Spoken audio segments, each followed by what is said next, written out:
దేని గురించి మాట్లాడుతున్నావు అమ్మా? స్రవంతి గురించి.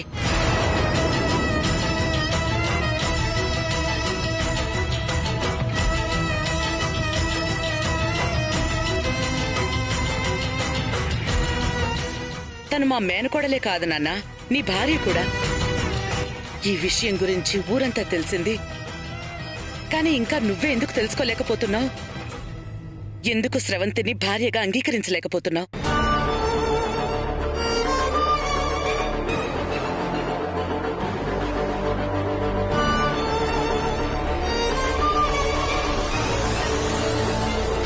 చిన్నప్పుడెప్పుడో జరిగిన పెళ్లి కదా, బొమ్మల పెళ్ళనుకుని పట్టించుకోవాల్సిన అవసరం లేదు అనుకుంటావేమో. కానీ ఆ పిచ్చిది అలా అనుకోవడం లేదు. నువ్వు కట్టిన మంగళసూత్రాన్ని దైవంలా భావించి నీ మీదే ఆశలు పెంచుకుని ఇంతకాలం నీకోసం ఎదురు చూస్తూనే బ్రతికింది. దానికి అన్యాయం చేస్తావా?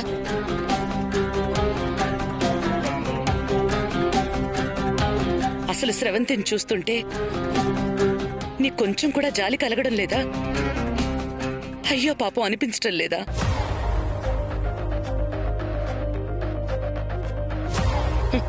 పసిబిడ్డగా ఉన్నప్పుడే మీ అత్తయ్య తీసుకుని వెళ్ళిపోయింది. మనకి దూరంగా ఉన్నా తల్లి ప్రేమకైనా నోచుకుందా అంటే అదీ లేదు.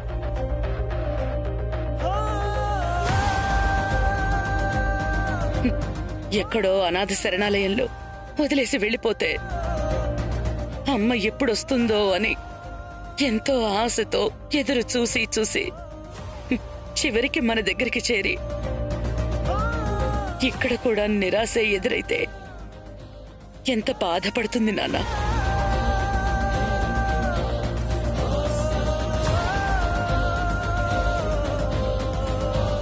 మన గురించే క్లాసు పీకుతున్నట్టున్నారు. విందా?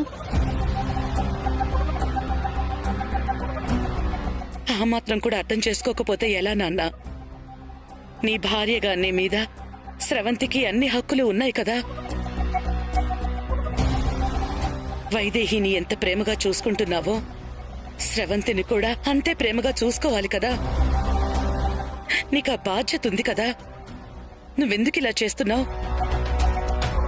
ఎందుకు స్రవంతిని దూరంగా ఉంచి బాధ పెడుతున్నావు?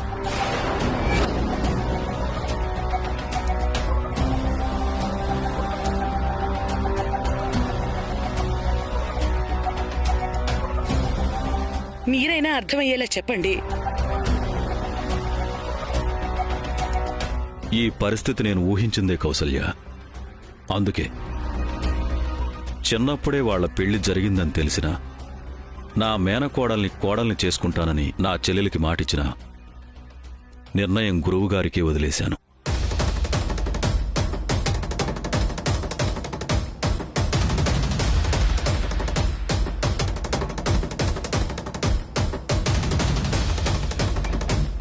నాన్న, గురువుగారు మనకి దైవంతో సమానం. ఆయన ఏం చెప్పినా మన కుటుంబం క్షేమం కోరే చెప్తారు కదా. ఆయన ఏం చెప్పినా మనం పాటిస్తాం కదా. స్రవంతికి కూడా నీ భార్యగా ఉండే అర్హత ఉంది అని ఆయనే చెప్పాక ఇంకా వేరే ఆలోచన ఎందుకు? ఎందుకు స్రవంతిని భార్యగా అంగీకరించలేకపోతున్నావు? ఎందుకంటే నాకు భార్య ఉంది నాన్న.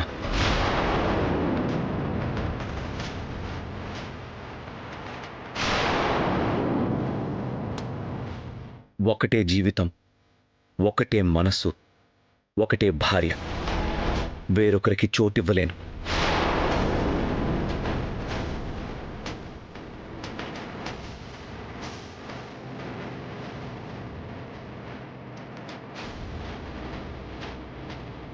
స్రవంతి కూడా నీ భార్యరా? ఆ విషయం నువ్వెలా మర్చిపోతున్నావు? మర్చిపోవడానికి అసలు గుర్తెక్కడుందమ్మా?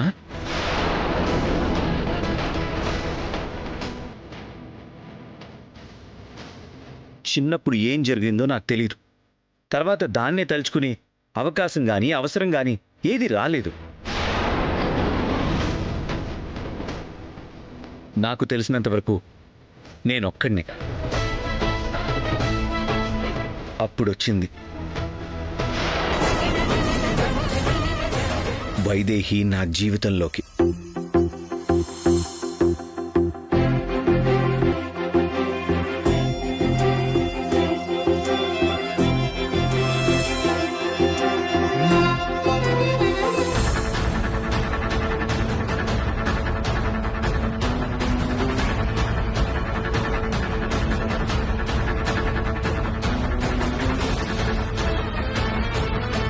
నా భార్య కాకముందే నా మనసులో నిండిపోయింది. అది ఎంతలా అంటే, నేను సియాని పెళ్లి చేసుకున్నాను అని మనమంతా అనుకున్నప్పుడు కూడా ఏ రోజు నేను సియాని భార్యగా చూడలేదు. ప్రతి క్షణం వైదేహి గురించి ఆలోచించాను.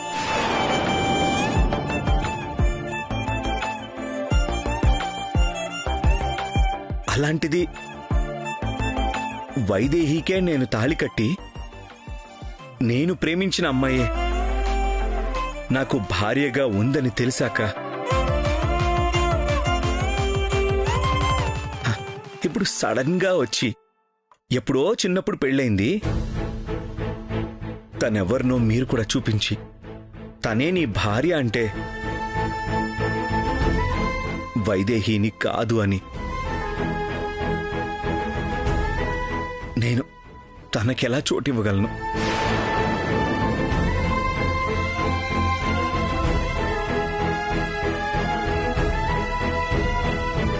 వైదేహిని కాదనమని ఎవరన్నారా? వైదేహితో పాటు స్రవంతితో కూడా జీవితాన్ని పంచుకోమని అడుగుతున్నాం. పంచుకోవడానికి ఇది ఆస్తో డబ్బో కాదమ్మా, జీవితం, మనసు. ఒకరుండగా మరొకరికి చోటివ్వడం అంటే దాన్ని పంచుకోవడం అని అనరు, ముక్కలు చేయడం అంటారు.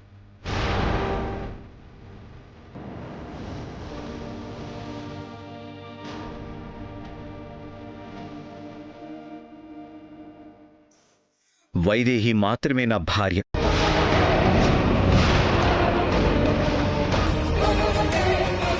స్రవంతిని మరదలుగానే చూడగలను తప్ప ఎప్పటికీ నా భార్యగా చూడలేను. నా జీవితాన్ని తనతో పంచుకోలేను.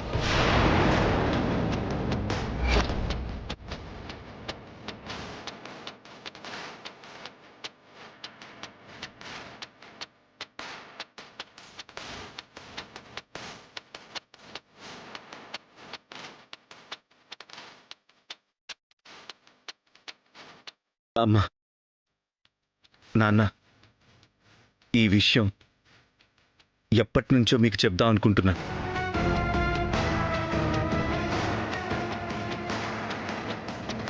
కానీ చెప్తే ఏమనుకుంటారు అని చెప్పలేకపోయాను. ఇప్పుడు అడిగారు కాబట్టి చెప్తున్నా. ఇదే నా నిర్ణయం. ఇందులో ఎలాంటి మార్పు ఉండదు. దయచేసి విషయంలో నన్ను బలవంతం పెట్టద్దు.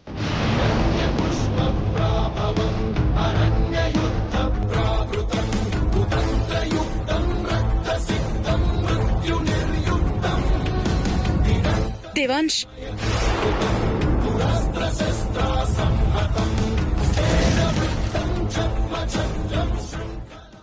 ఈ మనిషిని నా దారిలోకి తెచ్చుకోవడం ఎలా? నేను అనుకున్నది సాధించడం ఎలా?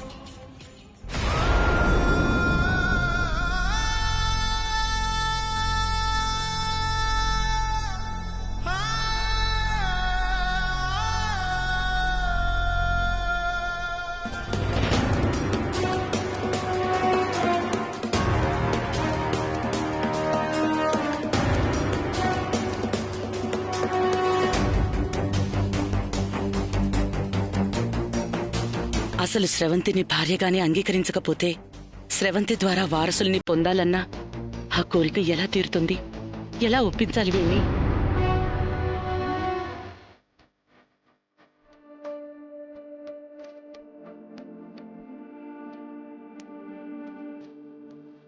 అదక్క జరిగింది.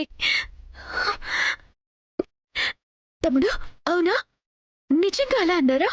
అవునక్క, నేను అక్కడే ఉండి మొత్తం విన్నా.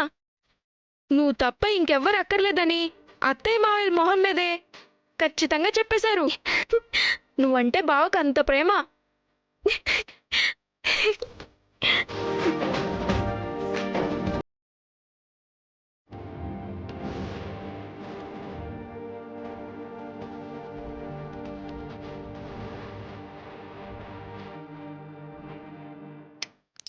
ఎంత మంచి మాట చెప్పావు తమ్ముడు.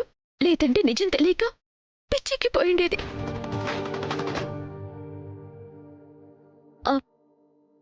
అయినా అత్తయ్య మావేళ్ళ దగ్గర అలా మాట్లాడి నాతో ఇలా చెప్తారా?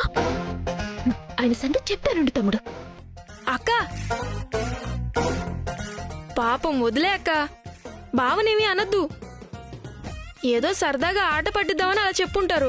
ఆట పట్టించడం కాదు, ఏడిపించారు. ఎంతలా ఏడిపించారు తెలుసా?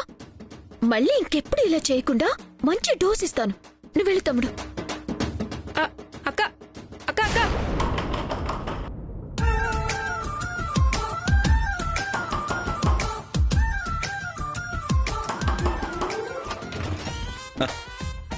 నువ్వా? ఆ? అంత కోపంగా వెళ్ళిపోయావు కదా. మళ్ళీ సడన్ గా వస్తే శ్రవంతి అనుకున్నా. ఆహా, అయినా తలిపేసావేంటి? అమ్మా నాన్నలు చెప్పింది చేయడం నా ధర్మం కదా, అందులో తప్పేంటి? అసలు తప్పేమీ లేదు కానీ ఇంతకీ అత్తయ్య ఏమన్నారు?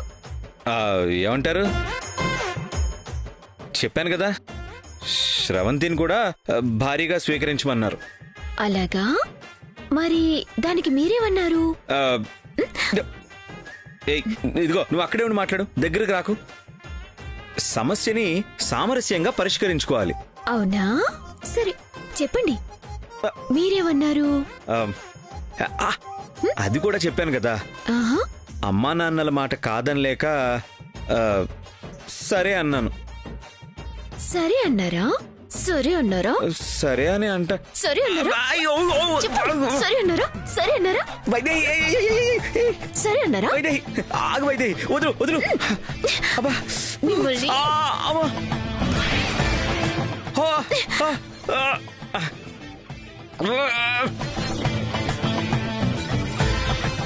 సమస్యల్ని సామరస్యంగా పరిష్కరించుకోవాలి వైదేహి.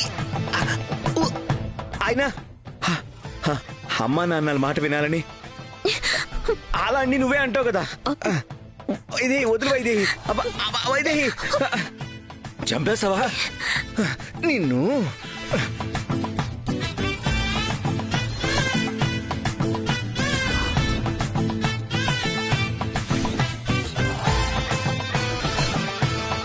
చాలు, నాకు మొత్తం తెలిసిపోయింది. అత్తయ్య మావయ్య ఏమన్నారు, మీరేం సమాధానం చెప్పారు? మారుతి మొత్తం విన్నాడు, నాతో చెప్పాడు. వినేశాడా? అయితే విషయం మొత్తం లీక్ అయిపోయిందా? అవును, కళ్ళల్లోంచి నీళ్లు లీక్ అయిపోయాయి, గుండెల్లోంచి ప్రాణాలు లీక్ అయిపోయాయి. అయినా ఇలాంటి విషయాలు ఎవరైనా ఆట పట్టిస్తారా? ఎంత భయపడ్డానో తెలుసా? నన్ను ఏడిపిస్తారా? మిమ్మల్ని వైదేహి వైదేహి వద్దు. ఆపు ఆపు ఆపు ఆపు ఆపు. వద్దు వైదేహి.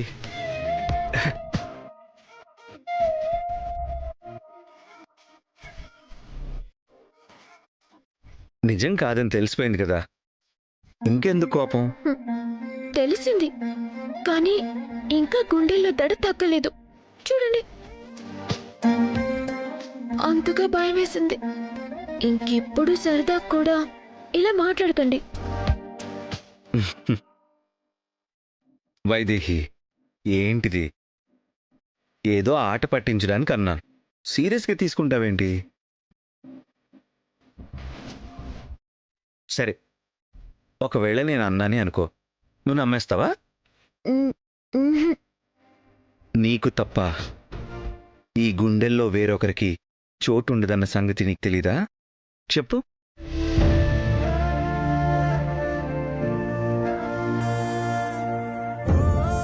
ఇంతవరకు ఎప్పుడు నాన్న మాట కాదన్నది లేదు వైదేహి, కానీ మొదటిసారి నీ కోసం కాదన్నాను. అయినా నాకు బాధ లేదు. ఎందుకంటే నా మనసులో ఉన్న నీ స్థానం అలాంటిది. అది వాళ్ళకి అర్థమయ్యేలా చెప్పాను, కానీ ఎదురు తిరుగుతున్నా అన్న ఆలోచన అస్సలు కలగలేదు. అమ్మా నాన్నలే కాదు, ఆ దేవుడే దిగొచ్చి అడిగినా నేను చెప్పే సమాధానం ఒక్కటే: నా జీవితంలో ఈ వైదేహి తప్ప వేరొకరికి చోటుండదు.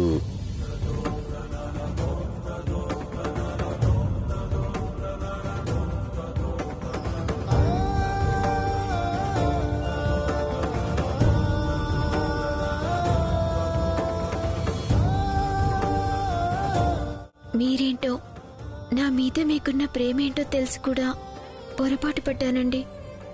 కానీ ఏం చేయను, పరిస్థితులు అలా ఉన్నాయి.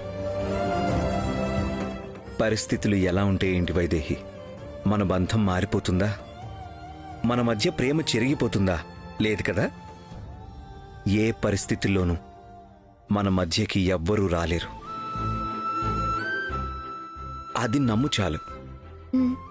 అంటే ఒకవేళ రేపు మీ నిజమైన మరదలు వచ్చినా కూడా మన మధ్యకి రాదు కదా? అయ్యో, మళ్ళీ మరదలు గొడవేంటి వైదేహి? శ్రవంతినే నిజమైన మేనకోడలని ఇంట్లో అందరూ నమ్ముతున్నారు. నా భార్య స్థానం ఇమ్మన్నారు, ఇచ్చానా? లేదు కదా. అలాగే ఈ శ్రవంతి అబద్ధమై రేపు నిజమైన వేరే మరదలొచ్చినా నా అభిప్రాయం ఇలాగే ఉంటుంది. అయినా నేనింత క్లారిటీగా అమ్మా నాన్నలతో చెప్పాక ఇంకా శ్రవంతి గురించి ఆలోచిస్తూ మనసు పాడు చేసుకుంటావేంటి? ఆ గొడవ వదిలే.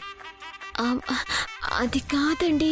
అబ్బా, వదిలేయమని చెప్తున్నాను కదా. ఇక నుంచి నువ్వు నేను అంతే.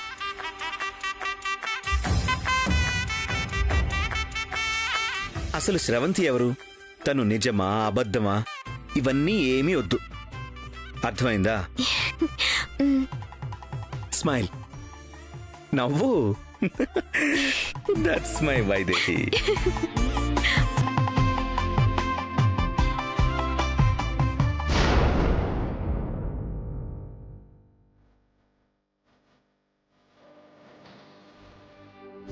ఒకటే జీవితం, ఒకటే మనసు, ఒకటే భార్య. వేరొకరికి చోటివ్వలేను.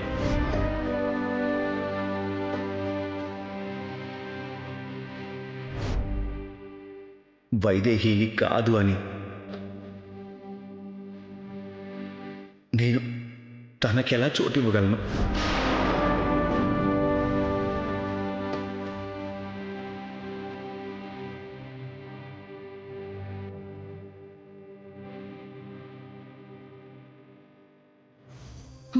జరిగిన దానికి నాకన్నా అత్తయ్య ఎక్కువ బాధపడుతున్నట్టుంది. అత్త ప్రేమని ఇంత సంపాదించుకున్నాను, కానీ ఇందులో 1% దేవాంశ్ ప్రేమ దక్కినా దాన్ని 100% చేసేయచ్చు. కానీ ఆ 1% చాలా కష్టంగా ఉంది.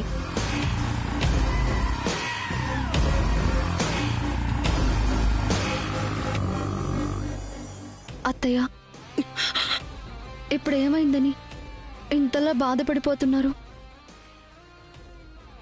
ఇంకా ఏం కావాలమ్మా? ఈ ఇంటికి వారసుడు కావాలని ఎంత గట్టిగా కోరుకున్నానో, అది నీ నుంచే కావాలని అంతకన్నా గట్టిగా కోరుకున్నాను. కానీ వాడు నిన్ను భార్యగానే స్వీకరించను అంటే నా కోరిక ఎలా తీరుతుంది? అసలు మీరిద్దరూ ఒకటవ్వాలనే కదా నేను శోభనం కూడా ఏర్పాటు చేశాను. అవును, ఆ రోజు శోభనంలో మీరిద్దరూ ఒకటయ్యారా లేదా?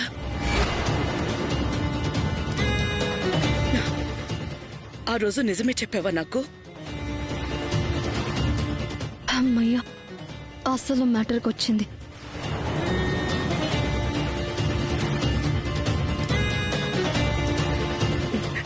చెప్పమ్మా, ఆ రోజు మీరొకటయ్యుంటే ఈరోజు దేవాంశిలా మాట్లాడుండేవాడు కాదు.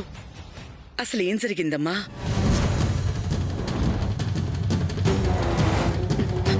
చెప్పమ్మా, చెప్పు. మీ అనుమానం నిజమే అత్తయ్య.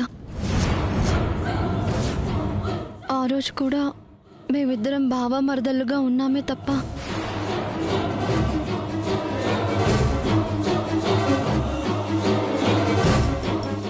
భార్యాభర్తలం కాలేకపోయాము.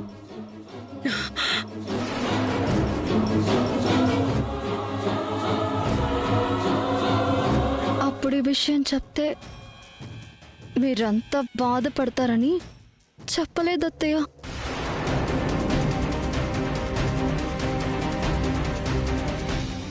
ఎంత పని చేశావమ్మా? ఇలాంటి విషయాలు ఎవరైనా దాచుకుంటారా? అప్పుడే చెప్పుంటే పరిస్థితి ఇంతవరకు వచ్చుండేదే కాదు. క్షమించండి అత్తయ్య. ఆ రోజు కాకపోతే తర్వాత అయినా బావ నేను ఒకటవుతాం కదా. మిమ్మల్ని ఎందుకు బాధ పెట్టడం అని చెప్పలేదు. కానీ వాడి మాటలు చూస్తే అలా లేవు కదా. ఎప్పటికీ నిన్ను భార్యగా అంగీకరించినట్టే మాట్లాడుతున్నాడు.